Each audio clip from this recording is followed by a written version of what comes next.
دربار مصطفیٰ کی حاصل ہو جب حضوری، پیش نظر ہو جس دم وہ بارگاہ نوری، ہو دور رنجوں ان کے مولا کے ان پر کروڑوں درود، ان کے مولا کے ان پر کروڑوں درود، ان کے اصحاب و عطرت پہ لاکھوں سلام۔ رب کریم عز و جل نے کتاب ہدایت قرآن مجید برہان رشید میں کئی مقامات پہ گزشتہ قوموں کے واقعات کا ذکر فرمایا تاکہ لوگ ماضی سے سبق سیکھیں، نافرمانوں کے انجام پر غور کر کے گناہوں سے بچیں اور فرمانبرداروں کے انعام سے عمل کا جذبہ اپنے اندر بیدار کریں۔ یہ بات 100% سچ ہے کہ دنیا میں سب سے شاندار تاریخ مسلمانوں کی ہے۔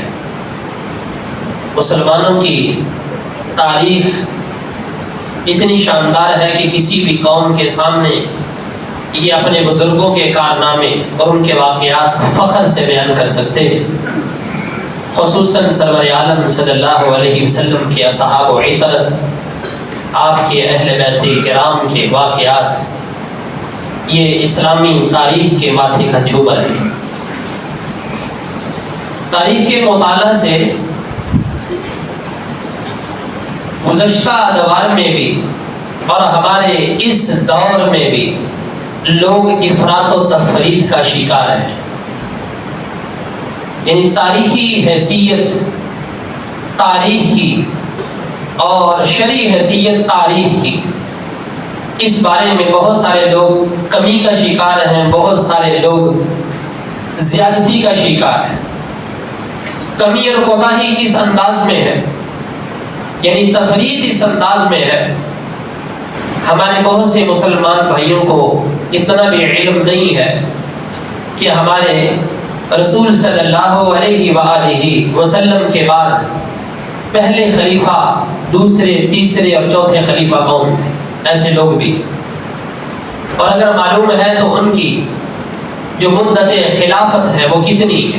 حضرت ابوبکر صدیق رضی اللہ عنہ کتنا عرصہ مسند خلافت پر تشریف فرما رہے، جناب حضرت عمر فاروق، حضرت عثمان غنی، حیدر کرار رضی اللہ تعالی عنہم اجمعین، ان کی مدت خلافت کتنی، اور ہمارے اندر جو زیادتی ہے تاریخ کے حوالے سے وہ یہ ہے کہ بہت سے مسلمان بھائی ایسے بھی جو قرآن و سنت کو چھوڑ کر تاریخ کی غیر مستند باتوں کو پڑھ کے اپنا عقیدہ ہی بدل لیتے، عمل تو بہت دور کی بات ہے، عقیدہ ہی بدل لیتے، ایسے لوگ بھی، یعنی افراط و تفرید کا شکار لوگ پہلے میں تھے اور آج بھی۔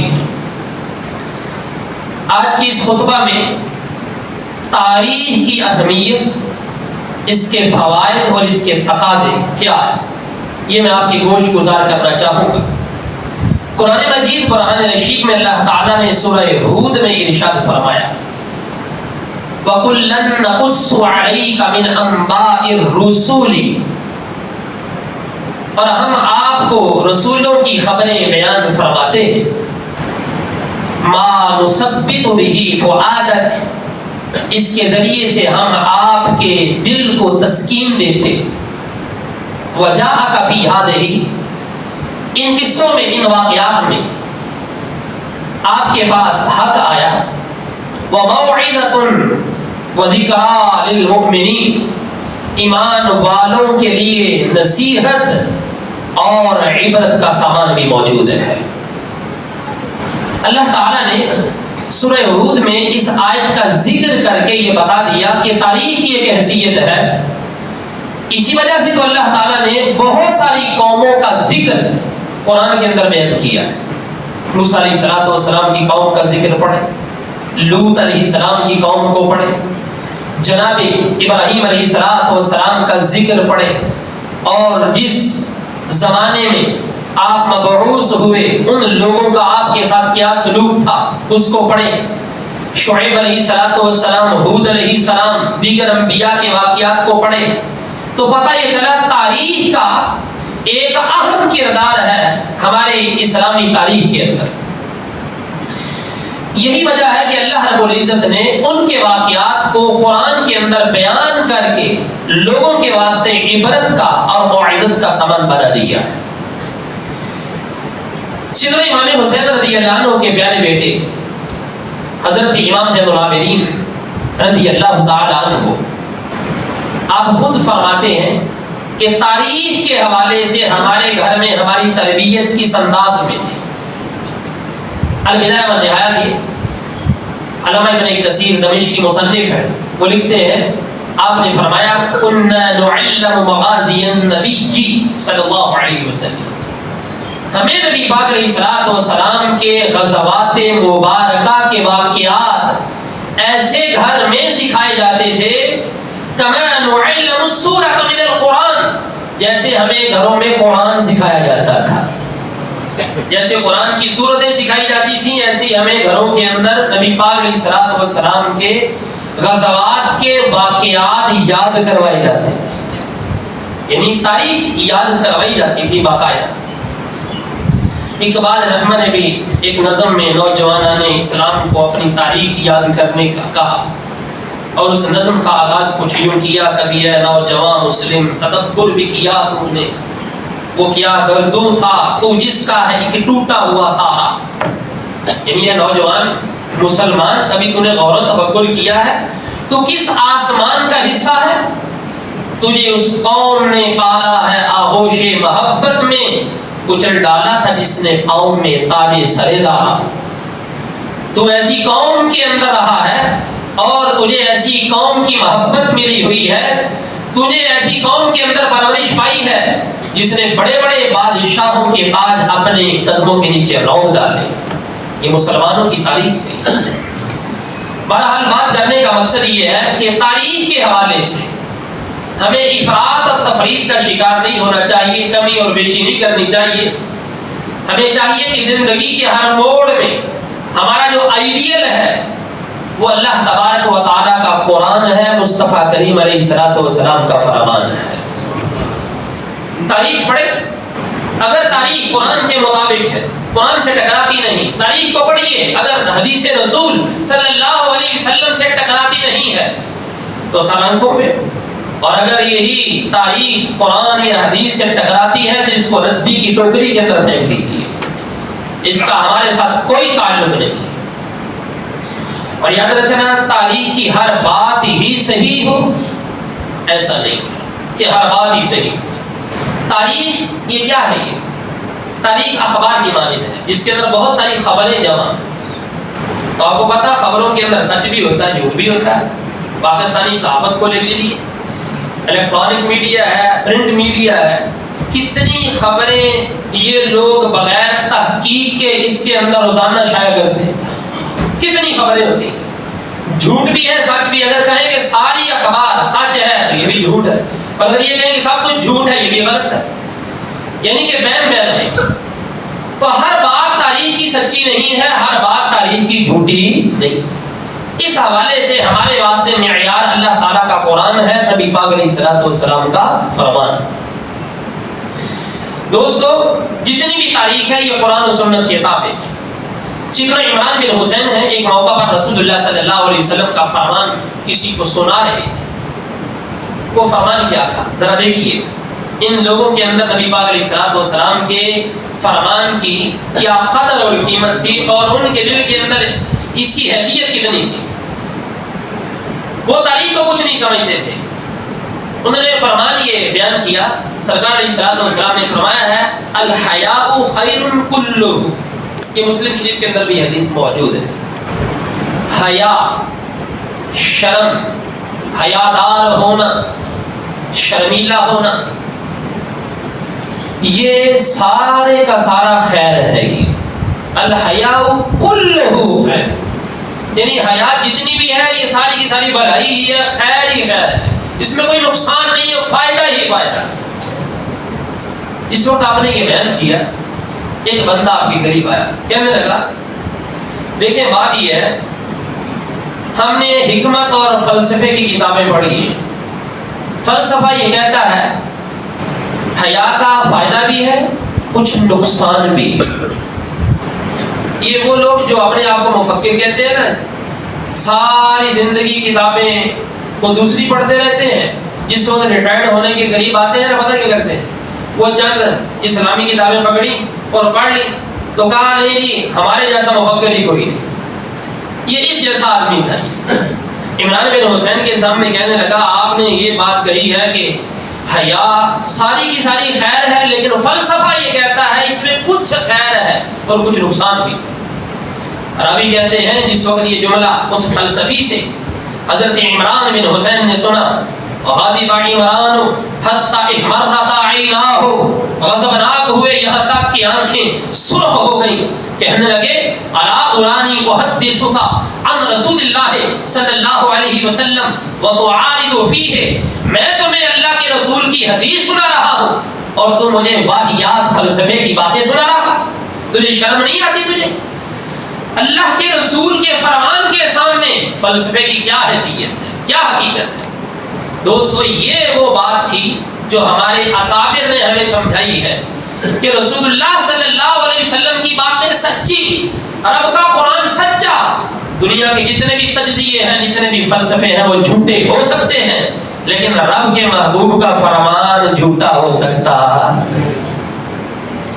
یاد رکھیے کہ بغیر تحقیق کے کوئی بھی بات ہے اس کو آگے پھیلانا نہیں چاہیے۔ یہ جو ہم شیئر کر دیتے ہیں نا بات، اس کو بغیر تحقیق کے نہیں، پہلے اس کی علماء سے تصدیق کرنی چاہیے کہ یہ لکھا ہوا ہے، ہاں واقعتاً یہ حدیث رسول ہے، واقعتاً یہ کسی نبی پیغمبر یا کسی عہد اللہ کا فرمان ہے، قول ہے، پھر اس کو آگے شیئر کرنا چاہیے۔ بغیر تحقیق کے آگے بات کو پھیلانا یہ ہماری تربیت میں شامل نہیں ہے، یہ اور یہ جائز بھی نہیں ہے، ہماری شریعت اس کی اجازت نہیں دیتی۔ رسول اللہ صلی اللہ علیہ وسلم کا فرمان کیا ہے سنیے، میرے سرکار فرماتے کفا بالمرء من الکذب ان یحدث بکل ما سمع، مرد کے جھوٹا ہونے کے لیے اتنی بات ہی کافی ہے کہ وہ ہر سنی سنائی بات کو آگے پھیلا دے، جھوٹا ہونے کے لیے اتنا ہی کافی۔ اس حدیث کا جو اگلا جملہ وہ بھی سنیے، وہ بڑا قابل غور، وَكَفَى بِالْمَرْءِ مِنَ الشُّحِّ أَنْ يَقُولَ آخُذُ حَقِّي لَا أَتْرُكُ مِنْهُ شَيْئًا۔ فرمایا ایک بندے نے کسی سے پیسے لینے، اس کا حق ہے وہ لے اس سے، اچھا وہ ساتھ اس کو یہ بات بھی کہہ رہا ہے میں اپنا حق لوں گا، لا اترک منہ شیئا، میں اس میں سے کپائی بھی نہیں چھوڑوں گا۔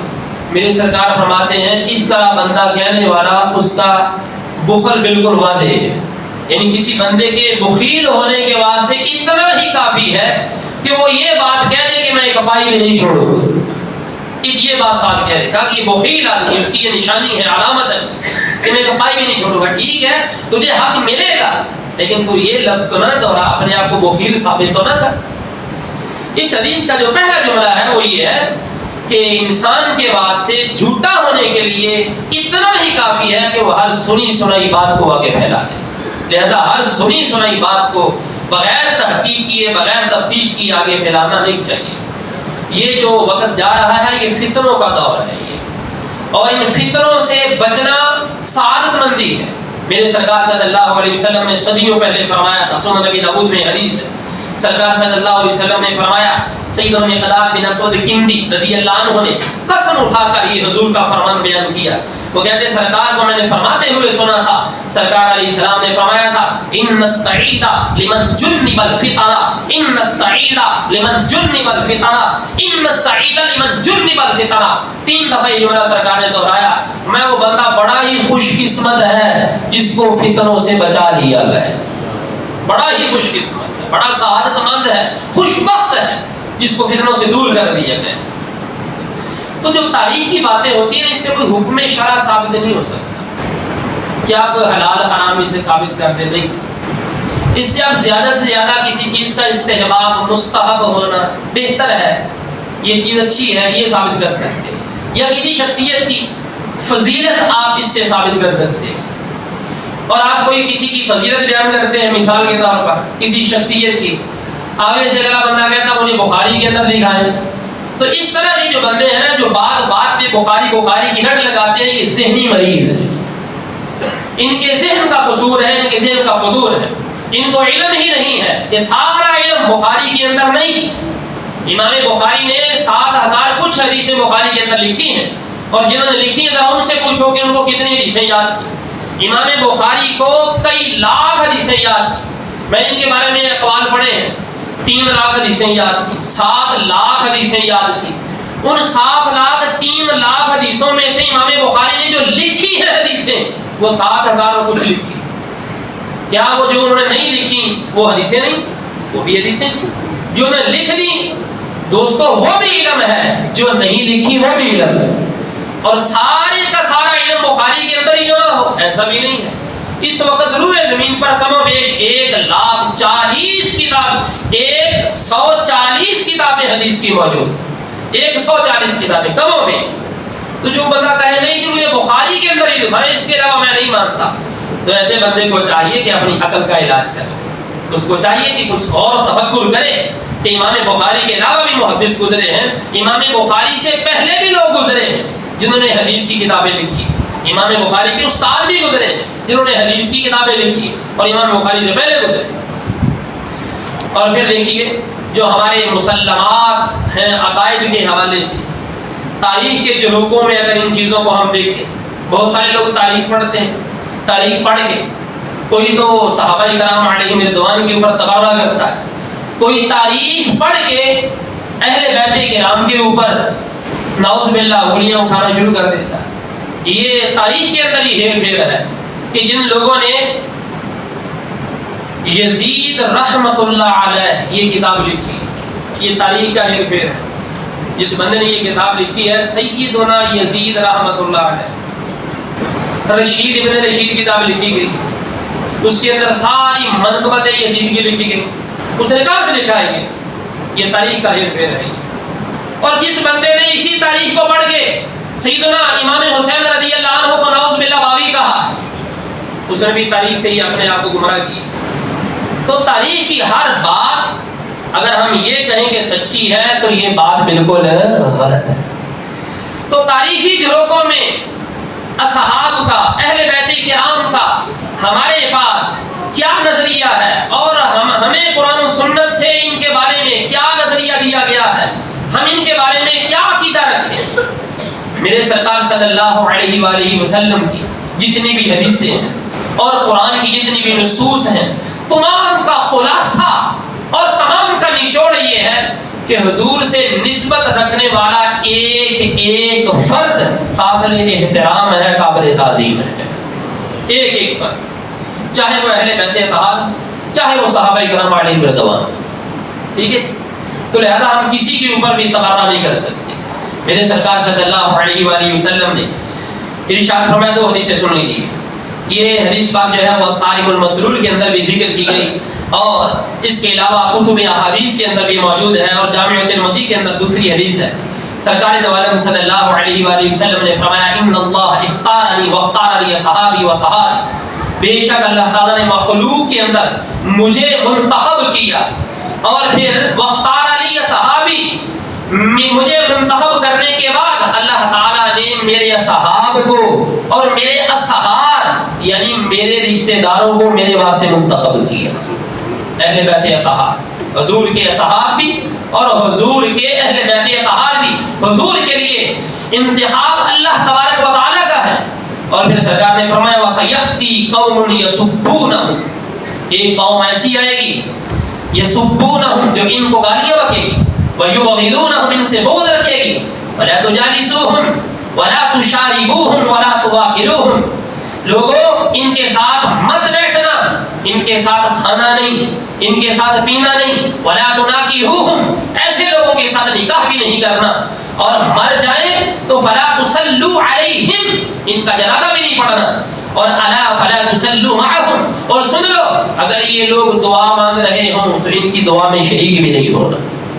یہ دعا مانگ رہے ہوں تو ان کی دعا میں شریک بھی نہیں ہونا. علیہم حلت اللعنہ، یہ وہ لوگ ہیں جن کے اوپر لعنت کرنا جائز ہے. جو لوگ نبی پاک علیہ الصلوۃ والسلام کے اصحاب کے اوپر تبرہ بولیں، حضور کے اہل بیت اطہار کے افراد میں سے کسی بھی فرد کے اوپر انگلی اٹھائیں، وہ ہرگز قابل رحم نہیں ہے، ہرگز قابل تعظیم اور قابل احترام نہیں. سرکار صلی اللہ علیہ وسلم کا دوسرا فرمان جو جامع ترمذی کے اندر ہے، سرکار نے فرمایا اللہ فی اصحابی، لوگوں میرے اصحاب کے بارے میں اللہ سے ڈرنا. لا تتخذوهم غرضا بعدی، میرے بعد ان میں سے کسی کو نشانہ نہ بنانا. فمن احبهم فبحبی احبهم، جس نے ان سے محبت کی اس نے میری وجہ سے ہی ان سے محبت کی. ومن ابغضهم فببغضی ابغضهم، جس نے ان سے بغض کیا اس نے میری وجہ سے ہی ان سے بغض رکھا ہے. ومن آذاهم فقد آذانی، جس نے ان کو تکلیف دی اس نے مجھے تکلیف دی. ومن آذانی فقد آذى اللہ، اور جس نے مجھے تکلیف دی ہے اس نے اللہ کو تکلیف دی. سرکار صلی اللہ علیہ وسلم فرماتے ہیں ومن عاد اللہ فیوشک ان یاخذہ، جو اللہ کو تکلیف دے گا ان قریب اللہ تعالی اس کی پکڑ فرمائے گا، ان قریب اس کی پکڑ فرمائے گا. دوستو یہ جو تاریخ کا ہیر پھیر ہے، جن لوگوں نے تاریخ پڑھ کے اپنے عقیدوں کو بدلا اور اپنی عقیدت میں صحابہ کو گالیاں بکنا رکھا، اور وہ کہتے ہیں ہماری اہل بیت اطہار کے ساتھ عقیدت اس وقت تک مکمل نہیں ہوتی جب تک ہم صحابہ کو گالیاں نکالیں. اور کچھ لوگ ایسے بھی ہیں وہ کہتے ہیں کہ دو شہزادے لڑ رہے تھے، ایک طرف یزید تھے اور ایک طرف امام حسین، وہ دو شہزادے گنتے ہیں، جبکہ ہم شہزادے نہیں کہتے، ہم شہزادہ ایک کو ہی مانتے. ہم کہتے ہیں میرے امام شہزادے تھے، یزید کوئی شہزادہ نہیں.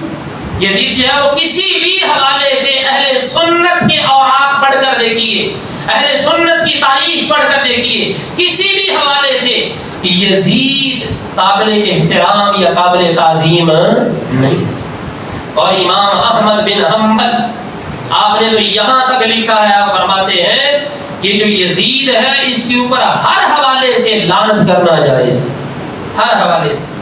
تو جن لوگوں نے یزید کی مدح میں کتابیں لکھی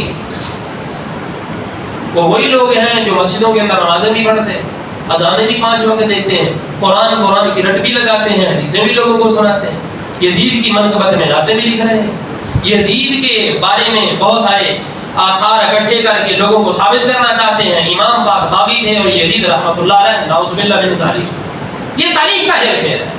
لہذا ہمیں یہ چاہیے نبی محترم صلی اللہ علیہ وآلہ وسلم کے قرآن اور آپ کے فرمان کو آئیڈیل بنائیں. تاریخ کے اندر ہیر پھیر ہو سکتا ہے، قرآن کے اندر نبی پاک علیہ الصلوۃ والسلام کے فرمان کے اندر کوئی ہیر پھیر نہیں. قرآن کیا کہتا ہے حضور کے اصحاب کے بارے میں، اہل بیت اطہار کے بارے میں؟ قرآن نے کہا ہے قُلْ لَوْ وَعَدَ اللَّهُ الْحُسْنَى، جس نے بھی میرے محبوب صلی اللہ علیہ وسلم کی غلامی کا پٹا اپنے گلے کے اندر ڈال لیا ہے، ہر ایک سے اللہ نے جنت کا وعدہ کر لیا. یہ قرآن نے کہہ دیا. جس وقت قرآن نے فیصلہ کر دیا ہے تو پھر ہم بڑوں کی باتوں میں کیوں اپنی ٹانگیں اٹکائیں اور کیوں ہم کہیں کہ انہوں نے ایسے کیا اس نے ایسے کیا. ذرا سنیے، ذرا بڑوں کی بات ہی سن لیجیے. حضرت عمر بن عبدالعزیز، آپ کو پتا ہے تاریخ بھی بتاتی ہے جنگیں ہوئی. حضرت امیر معاویہ رضی اللہ عنہ، سیدنا علی المرتضیٰ شیر خدا کرم اللہ تعالی وجہہ الکریم، صفین کا مقام جنگ ہوئی ہے، دونوں طرف سے مسلمان شہید ہوئے، دونوں طرف سے. بھائی یہ نہیں کہ 5-7 ہوئے، بس سینکڑوں مسلمان شہید ہوئے. عمر بن عبدالعزیز رضی اللہ عنہ یہ بھی خلیفہ برحق گزرے. ان سے کسی نے پوچھا کہ ذرا آپ صفین کے بارے میں ہمیں بتائیے. اب ذرا دیکھیے ادب کتنا.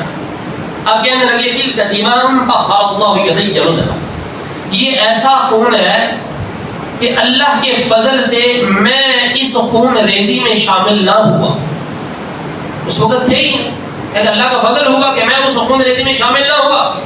فلا احب ان اخضب لسانی فیہا، اور مجھے اب یہ پسند نہیں ہے کہ ان کا ابھی ذکر کر کے اپنی زبان کو آلودہ کروں. کہ ان کے بارے میں کیا کہ فلاں نے ایسے کیا، فلاں نے ایسے کیا، میری زبان سے ان کے بارے میں کوئی نازیبہ بات نکل جائے، کہتے ہیں میرا خون وہاں پر بہا نہیں، نہ میں نے بہایا، اور میں اپنی زبان کو بھی نازیبہ بات کر کے آلودہ کرنا نہیں چاہتا۔ یہ ادب اور احترام سکھایا ہے ہمارے اکابر نے۔ اور ذرا دیکھیے قرآن کے اندر مسلمانوں کی 3 جماعتوں کا ذکر موجود ہے، مہاجرین ہیں، انصار ہیں، اور جو ان کے بعد آئے۔ یہ 3 جماعتیں ہیں قرآن کے اندر ذکر موجود ہے۔ مہاجر وہ ہیں جو مکہ چھوڑ کے مدینے آئے، انصار وہ ہیں جنہوں نے آنے والوں کی خدمت کی، اور ان کے بعد جو آئے ہیں قرآن نے ان کا ذکر کیا، والذین جاءوا من بعدہم، جو بعد میں آئیں گے وہ جو کامل مسلمان ہوں گے، ان کی نشانی اور علامت یہ ہوگی کہ اپنے ان والے لوگوں کے واسطے دعائیں کریں گے، ان کے دلوں کے اندر ان کے بارے میں کینہ نہیں ہوگا، وہ کہیں گے یا اللہ جو ہم سے پہلے سبقت ایمانی کے ساتھ جا چکے ہیں، الہی ان کی بخشش فرما اور ہمارے دلوں میں ان کی خطورت نہ رکھ۔ امام زین العابدین رضی اللہ عنہ البدایہ و النہایہ کے اندر علامہ ابن کثیر دمشقی نے یہ بات لکھی ہے، یہ آخری واقعہ سن لیجیے۔ عراق سے تعلق رکھنے والے چند بندے آئے امام زین العابدین رضی اللہ عنہ کے سامنے، وہ بدبخت ایسے تھے، صحابہ کرام علیہم رضوان کے اوپر تبرہ کرنے لگے۔ امام زین العابدین رضی اللہ عنہ نے بڑے ہی احسن انداز سے پوچھا، بتاؤ تم مہاجرین میں سے ہو؟ کہا نہیں، ہم مہاجرین میں سے نہیں۔ کہا انصار میں سے ہو؟ کہا نہیں۔ آپ نے فرمایا تمہاری زبان یہ کہتی ہے کہ تم نہ مہاجر نہ انصار۔ اب فرمایا کہ دیکھیے اب مجھ سے سن لو کہ تم کیا ہو۔ آپ نے فرمایا انا اشہد انکم لستم من الفرق الثالثہ۔ قرآن نے جس تیسرے فرقے کے بارے میں، تیسری جماعت اور تیسرے گروہ کے بارے میں کہا ہے کہ وہ مسلمان ہوں گے اور ان کا ایمان ایسا ہوگا کہ پہلوں کے لیے دعا کریں گے، میں گواہی دیتا ہوں تمہارا اس تیسرے فرقے کے ساتھ بھی تعلق نہیں، یعنی تم کامل مسلمان نہیں ہو۔ فَقُومُوا عَنِّي، فرمایا میرے پاس سے دور ہٹ جاؤ، لا بارک اللہ فیکم، اللہ تمہیں کسی بھی حوالے سے برکت نہ دے، ولا قرب دورکم، ہمارے گھروں سے بھی دور ہو جاؤ، انتم مستہزئون بالاسلام، تم اسلام کے ساتھ مذاق کر رہے ہو، ولستم من اہلہ، اور تم مسلمانوں میں سے ہو ہی نہیں۔ یعنی جن لوگوں نے بد زبانی کی امام زین العابدین کے سامنے حضرات صحابہ کرام علیہم رضوان کے اوپر، عارف میں قوموا عنی، مجھ سے دور ہٹ جاؤ، ہمارے گھروں سے دور ہٹ جاؤ۔ دوستو یہ وہ تربیت ہے جو نبی پاک صلی اللہ علیہ وسلم کے اصحاب اور اہل بیت اطہار نے ہماری کی، کہ دیکھو نبی پاک علیہ الصلوۃ والسلام کی ذات والا صفات کے ساتھ تعلق رکھنے والا ایک ایک فرد ہمارے واسطے قابل تعظیم بھی ہے اور قابل احترام بھی ہے، چاہے وہ اہل بیت اطہار میں سے ہو، چاہے وہ صحابہ کرام علیہم رضوان میں سے، اور یہی ہماری تربیت کا حصہ ہے۔ یہ فتنوں کا دور ہے، ہمیں ہر حوالے سے فتنوں سے آگاہ بھی رہنا چاہیے، اور پھر ہمیں یہ دعا بھی کرنی چاہیے کہ اللہ تبارک و تعالی ہمیں با ادب لوگوں کے اندر شامل فرمائے اور بے ادبوں کے سائے سے محفوظ فرمائے۔ ایسے لوگ جو صحابہ کے اوپر تبرہ کریں، اشارتاً کریں، صراحتاً کریں، کنایتاً کریں، ان کے ساتھ اٹھنا بیٹھنا، کھانا پینا، مناقحت، یہ وہ کوئی بھی ہمارے واسطے جائز نہیں ہے۔ یہاں تک شرع نے ہمیں بتایا ہے یہ لوگ مر جائیں تو ان کے واسطے دعا بھی نہیں کرتی، جنازہ بھی نہیں پڑھنا ایسے لوگوں کا جو حضور کے صحابہ کے اوپر بھونکے اور حضور صلی اللہ علیہ وآلہ وسلم کے اہل بیت اطہار کے اوپر انگلیاں اٹھائیں۔ لہذا تمام صحابہ، تمام اہل بیت اطہار ہمارے واسطے قابل تعظیم ہے۔ آخر پہ ایک شرعی مسئلہ میں نے یہ سوچا ہے کہ ہر جمعہ بیان کیا کروں، پھر گفتگو کا اختتام یہیں پر کروں، شرعی مسئلہ تاکہ تمام کے واسطے یہ مشترکہ ایک سبق کی حیثیت رکھے گی۔ فتاوی رضوی شریف کی جلد نمبر 7 ہے یہ۔ اعلیٰ حضرت رحمۃ اللہ تعالی فرماتے ہیں مرد کو 4.5 ماشے سے کم وزن میں چاندی کی ایک نگ والی انگوٹھی پہننا جائز ہے۔ ایک انگوٹھی، وہ بھی چاندی کی، 4.5 ماشے سے کم اس کا وزن۔ اس کے علاوہ سونے یا کسی بھی دھات کا لاکٹ، چھلا، کڑا، بالی، انگوٹھی پہننا یہ جائز نہیں ہے۔ کسی بھی مرد کو لوہے، پیتل یا کسی بھی دھات کا کڑا پہن کر نماز ادا کرنا مکروہ تحریمی ہے، یعنی اسے پہن کر نماز ادا کرنا گناہ ہے۔ اور اگر ادا کر لی تو اس کو دوبارہ پڑھنا کیا ہے؟ لازم. لہذا اس طرح کے چھلے کڑے، ٹھیک ہے، دھاتوں کی، مختلف دھاتوں کی بنی ہوئی انگوٹھیاں، چاندی کے علاوہ، سونا تو ویسے مرد کے واسطے حرام ہے، ٹھیک ہے، چاندی کے علاوہ مزید انگوٹھیاں، تو یہ پہننا مرد کے واسطے جائز نہیں ہے. ان سے پرہیز کرنا چاہیے. اگر جو ہے یہ پہنی ہوئی ہو تو یہ اتار کے اپنی جیب میں ڈال کے، ٹھیک ہے، پھر نماز پڑھنی چاہیے. پہن کے اگر نماز پڑھیں گے تو نماز واجب الادا ہوگی. دعا ہے اللہ رب العزت ہم سب کو قرآن و سنت کے فہم کی برکتیں عطا فرمائے. اللہ رب العزت تمام مسلمانوں پر نگاہ رحمت فرمائے. آمین و باعث.